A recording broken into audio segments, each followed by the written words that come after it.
The sun had just begun to set, painting the sky in shades of pink and orange as I pulled into the driveway of the house I had once called home. I had just come back from a long business trip, a week of grueling meetings, presentations, and late nights, but nothing could have prepared me for what I was about to walk into. My thoughts had been on unwinding, on finally getting some rest, but instead, I was about to get the wake-up call of a lifetime. The moment I stepped out of my car, I knew something was off. The driveway was packed with cars, luxury cars, to be specific. Autos, Teslas, BMWs, all the types of vehicles I never expected to see in front of our family home. I was confused but shrugged it off, assuming it was some kind of event or gathering I hadn't been informed about. But as I walked closer to the door, I started to hear something that made my stomach churn. Laughter. Music. Voices echoing inside the house. I stood still, staring at the door, trying to comprehend what was happening. My hands trembled, but not from fear. From the overwhelming, seething rage that was beginning to swell inside me. I entered the house, slowly, quietly, unsure of what to expect. The familiar smell of my home, a mix of lavender and vanilla, greeted me as I stepped inside. But it was overshadowed by the chaos that lay beyond. The living room was packed with strangers I had never seen before. There were at least 80, maybe more. They were laughing, chatting, drinking, and eating as though they had every right to be there. And then I saw her. My mother. Standing there, chatting away, holding a glass of wine, oblivious to the fact that her daughter, the one who had spent years of her life sacrificing for this family, was standing in the doorway. I froze. I couldn't speak. My mouth was dry as I tried to understand what I was seeing. A family reunion, perhaps? But why was I not invited? Why was I completely left out of the equation? My brother was standing nearby, laughing with a group of guests. When he saw me, his expression faltered for a brief moment, but only for a second. He quickly regained his composure, the smugness in his face never leaving.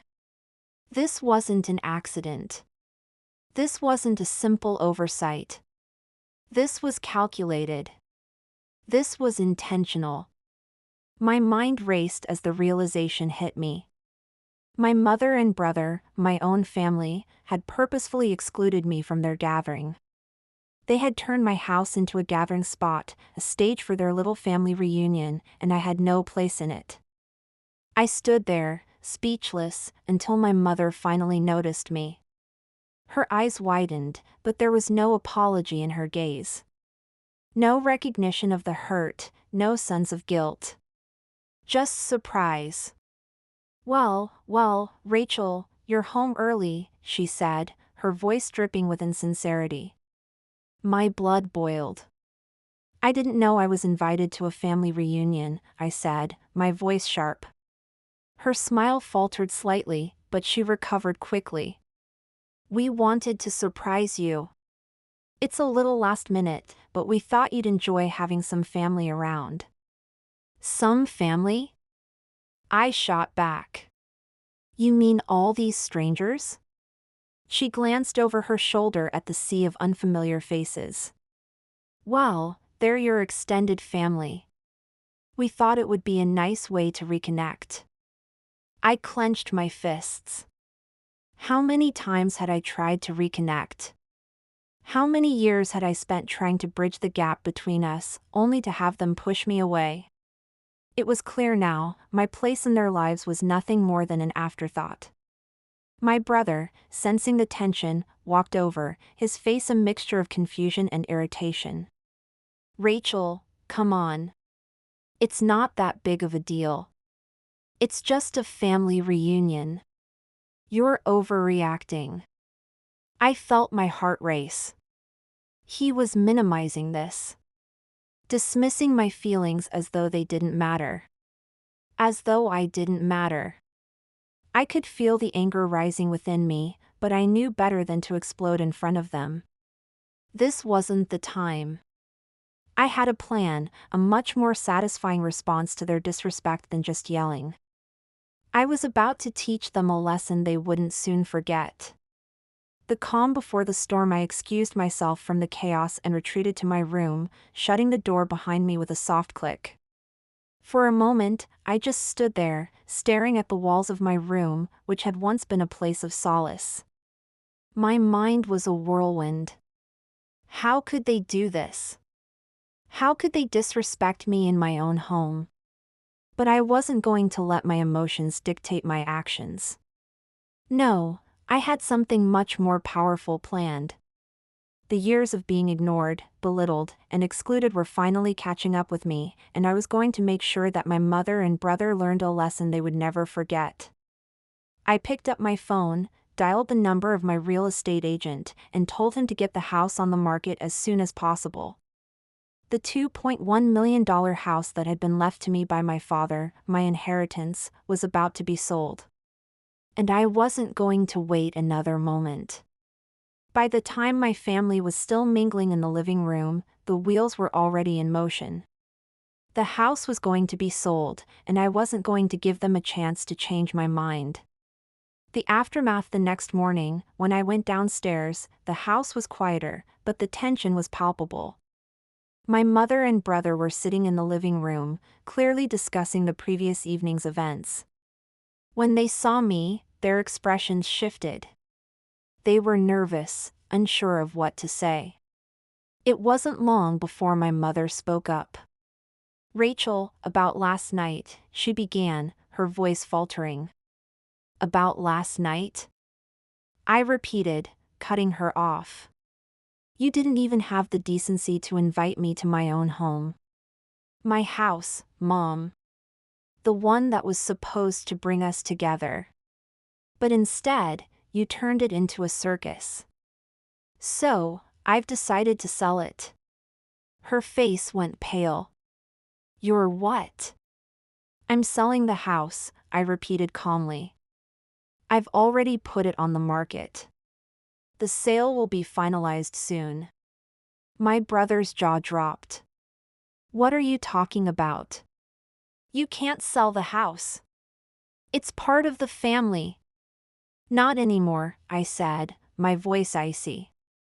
"If this house means so little to you, if my presence means nothing to you, then it's time for me to move on. And you both can face the consequences."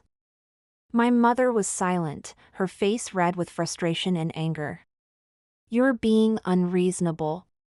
"No," I said, shaking my head. "I'm being reasonable for the first time in my life. I've spent years being the person you both took for granted. I've had enough." The shocking consequences: it didn't take long for the sale of the house to go through. Within a week, the new owners were walking through the door. My family was reeling. My mother called me incessantly, leaving angry voicemail after angry voicemail. My brother texted me, asking me why I was being so dramatic, why I was overreacting. But I didn't answer. I didn't need to. They had made their choices, and now they would face the consequences. The moment the house sold, I booked a plane ticket. I didn't know where I was going, but I knew it had to be far.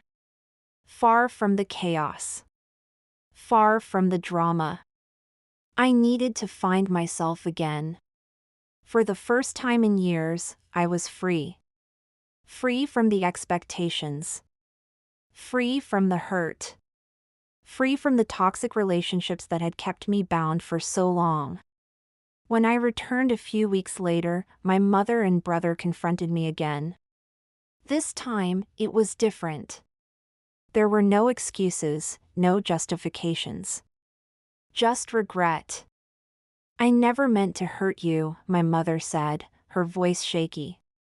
"You did," I replied, "and you don't even realize how much it hurt." My brother, who had once belittled me and treated me like an afterthought, looked at me with a new sense of understanding. "I'm sorry, Rachel.